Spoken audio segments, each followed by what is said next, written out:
السلام علیکم ناظرین، میرا نام دانیال ہے۔ میری عمر 24 سال ہے۔ میری شادی ہوئی تو مجھے پتا چلا میری بیوی کی ایک اور بہن بہت خوبصورت ہے اور وہ کالج میں پڑھتی ہے۔ میری شادی کو ابھی 1 ہی مہینہ ہوا تھا۔ میں اپنے سسرال گیا تو وہاں پر مجھے بہت عزت ملی اور ہر فرد میرے ساتھ بہت اچھے اخلاق سے پیش آ رہا تھا۔ مجھے اپنے سسرال میں اپنے گھر جیسا ماحول ملا تھا اور ہر فرد ہی مجھے بھرپور عزت دے رہا تھا۔ میں نے زندگی میں کبھی بھی اتنی عزت اپنے گھر میں اور اپنے رشتہ داروں میں نہیں پائی تھی جتنی عزت میرے سسرال میں ملی تھی۔ میری بیوی بہت خوبصورت تھی، اس کا نام آمنہ تھا۔ وہ زندگی کی بھرپور اور ایک محنتی عورت تھی۔ اس نے آتے ہی میرے گھر میں سارے معاملات سنبھال لیے تھے۔ میری فیملی میں ٹوٹل 5 افراد تھے، میرے 2 بھائی، میں اور امی ابو۔ میرے کوئی بھی بہن نہیں تھی، اس لیے امی ابو نے میری جلدی ہی شادی کر دی تھی۔ میری عمر فقط 24 سال تھی جب میری شادی ہوئی۔ آمنہ سے کافی محبت کرنے لگا تھا اور اس نے آتے ہی وہ دنیا کی ساری خوشیاں میرے جھولی میں ڈال دی تھی جن کو میں لینا چاہتا تھا، اور وہ ساری خواہشات بھی پوری کر دی تھی جو ایک مرد اپنی شادی کے بعد اپنی بیوی سے چاہتا ہے۔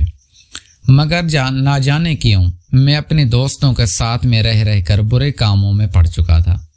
میرے دوست جب میرے ساتھ شادی پر گئے تو انہوں نے مجھے ایک لڑکی دکھائی جو خوبصورت تھی۔ ولیمے کے دن ہی میرے دوست مجھے مذاق کر رہے تھے کہ دانیال، تمہیں یہ لڑکی سوٹ کرے گی، مگر میں نے کہا تھا کہ میں اپنی بیوی سے محبت کی شادی کر رہا ہوں اور میں اسے پسند کرتا ہوں۔ اب میرے دوستوں نے مجھے کافی باتیں سنائی تھی کہ یہ لڑکی تمہاری بیوی سے زیادہ خوبصورت ہے۔ میں ان کی باتوں میں آنے والا نہیں تھا۔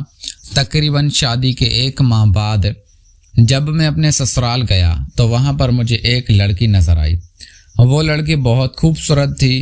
جب میں نے اس کے بارے میں اپنے سسرال سے پوچھا تو انہوں نے کہا کہ یہ تمہاری چھوٹی سالی ہے، اس کا نام روبینہ ہے۔ وہ میری بیوی آمنہ سے بھی کافی خوبصورت تھی۔ میں نے جب پوچھا کہ جب ہم یہ رشتہ دیکھنے آئے تھے تو یہ لڑکی مجھے نظر نہیں آ رہی تھی، تو انہوں نے بتایا کہ روبینہ ہاسٹل میں پڑھتی ہے۔ روبینہ ماسٹرز کر رہی تھی اور اپنے کالج میں ہی ہاسٹل میں رہتی تھی۔ مزاج کی لڑکی تھی۔ اس نے گھر میں آتے ہی میرے ساتھ گفتگو کا آغاز کر دیا تھا اور وہ میرے ساتھ کافی ہنسی مذاق کرتی تھی۔ میں بھی اس کی عادت کا دیوانہ ہونے لگا تھا اور اپنی بیوی کو چھوڑ کر اپنی سالی کے ہی گن گانے لگا تھا۔ میری بیوی بھی میرے ساتھ کافی ناراض رہتی تھی اور کہتی تھی کہ تم اپنے سالی کی ہی تعریفیں کرتے رہتے ہو۔ میں جو اتنی حسین ہوں اور اپنے ماں باپ بہن بھائی کو چھوڑ کر تمہارے لیے ادھر آئی ہوں تو میری تعریف نہیں کرتے اور مجھ پر اتنی توجہ بھی نہیں دیتے۔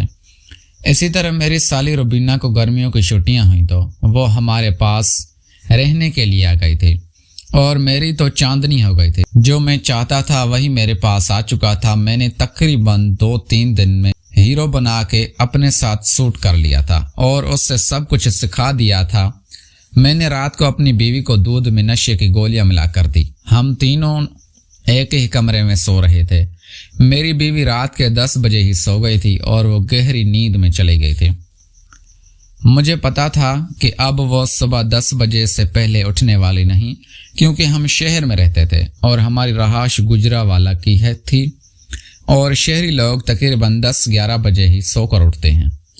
تو ہماری فیملی میں بھی یہ روٹین تھی کہ ہم بھی صبح 10-11 بجے ہی اٹھتے تھے۔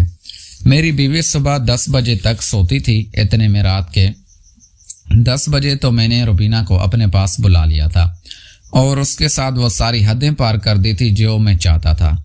روبینہ میری بیوی سے بھی زیادہ حسین تھی اور اس نے مجھے اپنی محبت میں پاگل کر لیا تھا۔ میں نے جذبات میں آ کر اس کے ساتھ وہ سب کچھ کر لیا تھا اور سب کچھ سر انجام دے دیا تھا جو میں اپنی بیوی کے ساتھ سر انجام دیتا تھا، اور بھرپور محبت، چاہت اور پیار سے روبینہ کے ساتھ پوری طاقت سے محبت کی تھی۔ پیارے دوستو، اگر آپ کو یہ ہماری کہانی پسند آئی ہے تو اس ویڈیو کو لائک کر کے چینل کو لازمی سبسکرائب کریں اور ہمیں موٹیویٹ کریں۔ ہم آپ کو اس طرح کی اور بھی اچھی کہانیاں سناتے رہیں گے۔ ملتے ہیں اگلی ویڈیو میں۔ Thanks for watching.